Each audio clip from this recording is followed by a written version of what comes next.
اعوذ باللہ من الشیطان الرجیم بسم اللہ الرحمن الرحیم وبہ نستعین وهو خیر ناصر ومعین والحمد للہ رب العالمین۔ ناظرین کرام، السلام علیکم ورحمۃ اللہ وبرکاتہ۔ زکوٰۃ فطر کے حوالے سے چند مسائل لے کے آپ کی خدمت میں حاضر ہوا ہوں۔ سب سے پہلا مسئلہ یہ ہے کہ ماہ شوال کا چاند ثابت ہونے کے بعد فطرہ الگ کر سکتے ہیں۔ احتیاط واجب کی بنا پر عید الفطر کی نماز سے پہلے فطرہ ادا کرے۔ اگر کوئی عید کی نماز ہی نہیں پڑھتا تو اس کے لیے ظہر تک فرصت ہے کہ وہ فطرہ ادا کرے۔ دوسرا مسئلہ یہ ہے کہ اگر کوئی شخص فطرہ الگ کر دے وہ اسے اپنے مصرف میں لا کر دوسرا مال اس کی جگہ نہیں رکھ سکتا، یعنی فطرہ تبدیل نہیں کر سکتا۔ تیسرا مسئلہ یہ ہے کہ ماہ مبارک سے پہلے فطرہ نہیں دے سکتے، اور بہتر ہے کہ ماہ مبارک رمضان میں بھی فطرہ ادا نہ کرے۔ ہاں، اگر کوئی شخص ماہ مبارک میں یا اس سے پہلے کسی غریب کو قرض دے، فقیر کو جو مستحق ہے اس کو قرض دے، اور بعد میں وہ قرضہ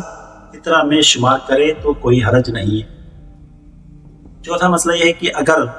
فطرہ دینے والے کے شہر میں مستحق مل جائے تو احتیاط واجب یہ ہے کہ ادھر ہی اسی مستحق کو دے دے، لیکن اگر مستحق کے ہوتے ہوئے دوسرے شہر میں اگر وہ فطرے کو لے کے جائے اور اس دوران فطرہ تلف ہو جائے تو اس کے اوپر واجب ہے کہ وہ دوبارہ فطرہ ادا کرے۔ نمبر 5، زکوٰۃ فطرہ میں جس طرح سے گندم، جو، خرما، چاول دیے جا سکتے اسی طرح سے پیسے بھی دیے جا سکتے ہیں،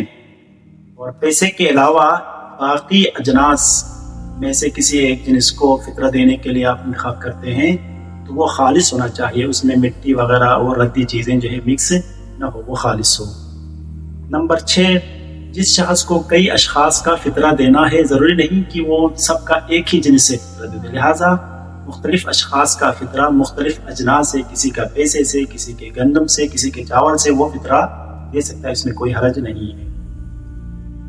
زکوٰۃ فطرہ فی نفر 3 کلو گرام ان غذاؤں میں سے جو لوگ عام طور پر استعمال کر سکتے ہیں، یا پھر ان میں سے کسی ایک کے جو ہے بدلے، یا ان میں سے کسی ایک کے بدلے جو قیمت بنتی ہے وہ بھی مستحق کو دے سکتا ہے۔ فقیر پر فطرہ ادا کرنا واجب نہیں ہے، لیکن اگر فقیر کے پاس 3 کلو گرام کسی ایک جنس میں سے ہو یا اس کے برابر اس کے پاس پیسے ہو تو وہ مستحب طور پر ادا کر سکتا ہے۔ اگر اس کے عیال ہوں تو وہ دوسرے کو دے دے، دوسرا تیسرے فرد کو دے دے، تیسرا چوتھے فرد کو دے دے، اسی طرح وہ آخری فرد تک پہنچائے، اور آخری فرد جو ہے کسی ایسے کو دے دے جو ان میں سے نہ ہو، تو اس طرح سے ان کا فطرہ ادا ہو جائے گا، اور ایسا کرنا مستحب ہے۔ اور 9واں یہ کہ کوئی شخص عید کی رات کسی کو افطاری پر بلائے تو کیا میزبان پر ان مہمانوں کا فطرہ واجب ہے یا نہیں؟ جواب یہ ہے کہ چونکہ وہ جو مہمان ہے اس میزبان کے ہاں کھانا کھانے والے شمار نہیں ہوتے، اس لیے ان مہمانوں کا فطرہ اس میزبان پر واجب نہیں ہے۔ اور آخری مسئلہ یہ ہے کہ کیا زکوٰۃ فطرہ تعمیر مسجد، امام بارگاہ اور مدرسے کے لیے دیا جا سکتا ہے یا نہیں دیا جا سکتا ہے؟ یہاں پر آیت اللہ العظمیٰ سید علی سیستانی فضلہ اللہ کا فرمانا ہے کہ زکوٰۃ فطرہ تعمیر مسجد، امام بارگاہ اور مدرسے کے لیے احتیاط لازم کی بنا پر نہیں دے سکتے، چونکہ یہ غریب مستحق کا حق ہے، یہ حق اس تک پہنچ جانا چاہیے۔ البتہ آیت اللہ العظمیٰ سید علی خامنائی رہبر معظم کا فرمانا ہے کہ آپ تعمیر مسجد، تعمیر مدرسہ اور امام بارگاہ کے لیے دے سکتے ہیں، لیکن ان کا بھی فرمانا یہی ہے کہ بہتر یہ ہے کہ مستحق کو دیا جائے، کیونکہ بعض اوقات جو ہے ہمارے علاقوں میں، شہروں میں ہمیں مستحق متدین فقیر نہیں ملتا جس کو ہم زکوٰۃ فطرہ دے دیں، تو اس لیے رہبر معظم کے جو مقلدین ہیں وہ مدرسہ، مساجد اور امام بارگاہ کی تعمیر کے لیے اس زکوٰۃ فطرہ کو دے سکتے ہیں۔ انہی کے الفاظ کے ساتھ جو ہے